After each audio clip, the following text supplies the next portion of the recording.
নমস্কার, your internet school চ্যানেলে তোমাদের সকলকে স্বাগত।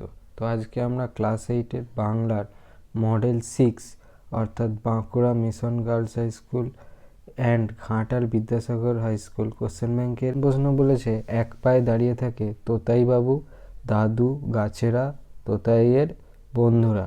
সঠিক উত্তরটা হবে গাছেরা। কাব্যে মেঘনাদ মারা গেছে।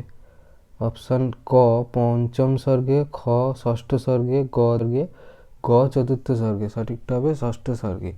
আবার কার্নিশে বসে চাহনিতে।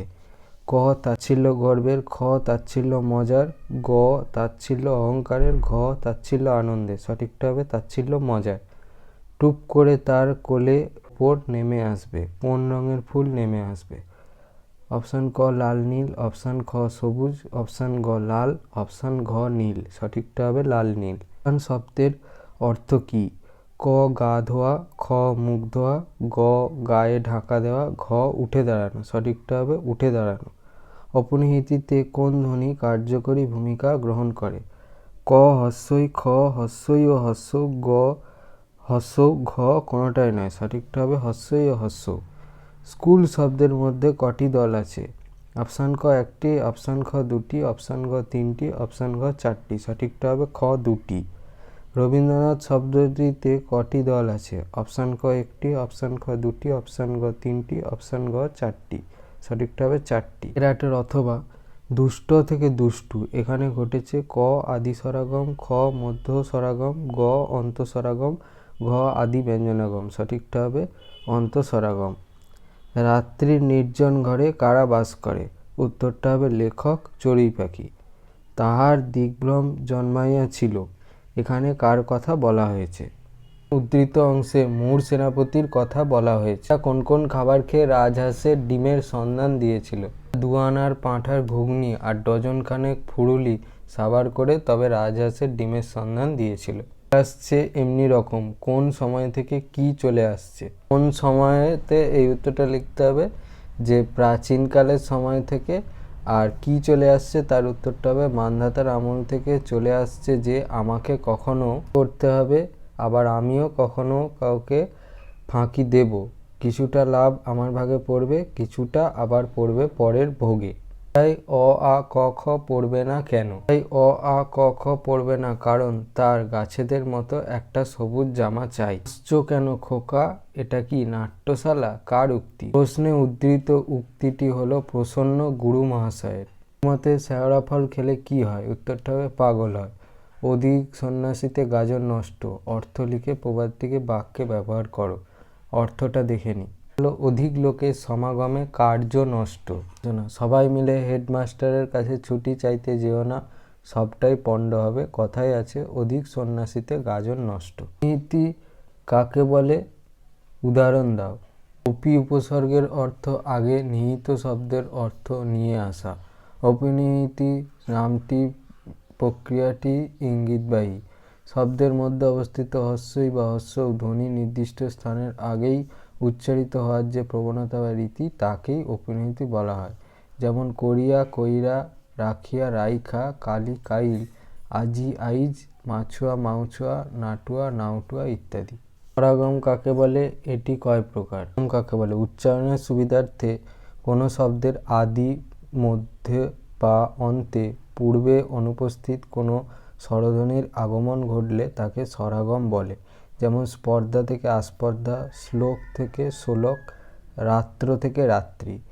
এবারে হচ্ছে কত প্রকার ও কী কী। স্বরাগম 3 প্রকার, যথা আদি স্বরাগম, মধ্য স্বরাগম আর অন্ত স্বরাগম। বিশ্লেষণ করে মুক্তদল ও রুদ্ধদল চিহ্নিত করো। ভৈরব দল বিশ্লেষণ করলে হবে ভৈরব। ভৈ ও রব দুটোই রুদ্ধদল। তাকে বলে? উদাহরণ দাও। স্বল্পতম প্রয়াসে কোনো শব্দের যতটুকু অংশ একটি ঝোঁকে উচ্চারণ করা যায় তাকে দল বা অক্ষর বলে। উদাহরণ দেখো, এখানে আছে লেবু, হস্ত, লেবু লেবু, হস্ত হচ্ছে হস্ত ইত্যাদি। সীমা থেকে সীমানা এটি কিসের উদাহরণ? উত্তরটা হবে অন্ত ব্যঞ্জনাগম। ধ্বনি পরিবর্তনের যে কোনো দুটি ধারার নাম উল্লেখ করো। যে কোনো দুটি ধারা হচ্ছে ধ্বনির আগম, ধ্বনির লোপ। এসব আমারই হবে, এসব বলতে কোন জিনিসটিকে বোঝানো হয়েছে? কবির ঘর, জানালা, দরজা, টেবিল, ফুলদানি, বই খাতা ইত্যাদি চড়ুই পাখি হবে বলে ভাবে। অথবা সেইটে সবার চেয়ে শ্রেয়, কোনটি সবার চেয়ে শ্রেয়? রবীন্দ্রনাথ ঠাকুর রচিত বোঝাপড়া কবিতা থেকে আলোচ্য উদ্ধৃতিটি গৃহীত। কবি উল্লেখ করেছেন, ভেসে থাকতে পারো যদি সেইটে সবার চেয়ে শ্রেয়, অর্থাৎ অপ্রত্যাশিত আঘাতে বিচলিত না হয়ে, হতাশ না হয়ে অস্তিত্ব রক্ষা করাকেই কবি ভেসে থাকা অর্থে প্রকাশ করেছেন, আর সেই কাজটি সবচেয়ে ভালো এমন দাবি জানিয়েছেন। রাজহাঁসের বাক্সে কে হাত ঢোকায়, তার পরিণতি কী হয়? জন্য উত্তরটা লিখলে হবে, বনভোজনের জন্য প্যালা রাজহাঁসের ডিম আনার দায়িত্ব নেয়। পাড়ায় ভন্টাদের বাড়িতে গোটাকতক রাজহাঁস আছে দেখে প্যালা ভন্টাকে 2 আনার পাঁঠার ঘুগনি আর ডজনখানেক ফুলুরি খাইয়ে খুশি করে। ঠিক হয় প্যালা বাক্স থেকে নিজের হাতে ডিম বের করে নেবে। ভন্টার কথা মতো প্যালা দুপুরে যায়। উঠোনের একপাশে কাঠের বাক্স, তার ভিতরে সারসার খুপড়ি। গোটা 2 হাঁস ভিতরে বসে ডিমে তা দিচ্ছে। কাছে যেতেই খুব বাজেভাবে ফ্যাঁস ফ্যাঁস করে ওঠে হাঁস দুটো। ঘণ্টা উৎসাহ দেওয়ায় প্যালা বাক্সে হাত ঢোকালে একটা হাঁস খটাং করে হাতে কামড়ে ধরে। সে কি কামড়! প্যালা চেঁচিয়ে ওঠে, হ্যাঁচকা টানে, হাঁসের ঠোঁট থেকে হাত ছাড়িয়ে দেয় প্যালা। দর দর করে রক্ত পড়তে থাকে তার হাত থেকে। অথবা চালাকি ন চলিষ্যতি বক্তব্যটির অর্থ কি? কোন চালাকির কথা বলা হয়েছে? এটির অর্থ হলো চালাকি চলবে না। এখানে প্যালা লেডিকেনির পরিমাণটা হিসাব করে বলার নাম করে যে সে আসলে টুপটাপ করে 2-4টে খেয়ে নেওয়ার তালে ছিল তা টেনিদা বুঝতে পারে, আর এখানে এই চালাকির ধরনের কথাই বলা হয়েছে। মরেছে পণ্যে, এই কথার অন্তর্নিহিত অর্থ কী? সৌন্দর্যে অতুলনীয়, কিন্তু তা শুধু অবলোকন করেই মানুষ তৃপ্ত নয়। ময়ূরের নখ থেকে পালক পর্যন্ত সব কিছুই মানুষের কাজে লাগে। ময়ূরের পেখম দিয়ে টুপি, তুলি তৈরি হয়, এমনকি ময়ূরের মাংসও খুব সুস্বাদু, যা মানুষ খায়। অর্থাৎ ভোগবাদী দুনিয়া ময়ূরের মৃত্যু ঘটিয়ে তাকে পণ্যে পরিণত করেছে। অথবা বন্যপ্রাণের কথাকলি বেগ জাগিয়ে, বন্যপ্রাণের কথাকলির বেগ কে জাগায়, কথাকলি কি? প্রথম উত্তরটা দেখে নিই। অথবা বন্যপ্রাণের কথাকলির বেগ জাগায় চিতার লুব্ধ হিংস্র ছন্দ। কি এর উত্তর? ভারতীয় শাস্ত্রীয় নৃত্য হলো কথাকলি। আনুমানিক 7শ শতাব্দীতে কথাকলি নৃত্যের উদ্ভব হয়। কেরালায় যুদ্ধবিদ্যা অনুসরণে এই ধ্রুপদী নৃত্যশৈলীর প্রশিক্ষণ দেওয়া হয়। কথা শব্দের মানে কাহিনী এবং কলি শব্দের অর্থ যুদ্ধ। মহাভারতের নল চরিত্রে চিত্রায়ণ দুর্যোধন বধের কাহিনী এবং ভগবান শিবের যুদ্ধের কাহিনী মঞ্চস্থ করা হয়। আগে সারা রাত ব্যাপী হতো, এখন সংক্ষিপ্ত রূপ দেওয়া হয়েছে। এই নৃত্যে 8 থেকে 10 বছর প্রশিক্ষণ দেওয়া হয়। 24টি মুদ্রায় 9 রকম অভিব্যক্তি হয়। তবে কথাকলি নৃত্যে সাজসজ্জার প্রাধান্য মুখ্য। মুখের মেকআপে বিভিন্ন রঙের ব্যবহার করা হয়। তৎক্ষণাৎ তাকে তার রাজ্য প্রত্যর্পণ করলাম। কে কাকে রাজ্য প্রত্যর্পণ করেছিল? কেন বক্তা রাজ্য প্রত্যর্পণ করেছিল? পিসের যুদ্ধে সেকেন্দার শাহ পুরুকে পরাজিত ও বন্দী করেছিলেন।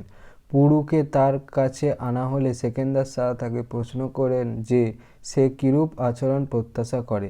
নির্ভীক চিত্তে পুরু জবাব দিয়েছিল, রাজার প্রতি রাজার আচরণ। পরাজিত ব্যক্তি এমন সাহসী উত্তর দিতে পারে তা সেকেন্দার শাহ কল্পনাও করেননি। অথবা দোহাই তবে এ কার্যটা যত শীঘ্র পারো সারো। কোন কার্যের কথা বলা হয়েছে? দোহাই শব্দের মধ্যে দিয়ে কবি কি বলতে চেয়েছেন? অর্থাৎ নির্দিষ্ট কিংবা ভবিতব্য যে নির্দেশ তাকে স্বীকার না করে নিজের জীবনকে আরও অসহনীয় করে তোলার যে প্রয়াস, সেই কাজের কথা কবি বলেছেন। ব্যক্তি মানুষ না চাইলেও তার জীবনে এমন কিছু ঘটনা ঘটে যার কার্যকরণ ব্যক্তি মানুষের নিয়ন্ত্রণে থাকে না। এমন ঘটনাকেই আমরা বিধিলিপি, নিয়তি, ভাগ্য বলে থাকি। আর এই সমস্ত ক্ষেত্রে সেই সত্যকে স্বীকার না করলে জীবনে দুর্ভোগের সীমা থাকে না। বরং ভবিতব্যকে মেনে নিয়ে মনের ভার হালকা করে নিলে তবেই আগামীর পথে চলতে পারবে জীবন। আর তা না হলে জীবন ক্লান্ত, স্থবির হয়ে পড়ে। সেই কারণেই কবি উক্ত উক্তিটি করেছেন। যদি এই ভিডিওটা ভালো লেগে থাকে তাহলে এই ভিডিওটাকে অবশ্যই একটা লাইক দিও এবং আমাদের চ্যানেলটাকে অবশ্যই সাবস্ক্রাইব করে দাও। আজকের মতো এই পর্যন্তই, দেখা হচ্ছে পরবর্তী ভিডিওতে।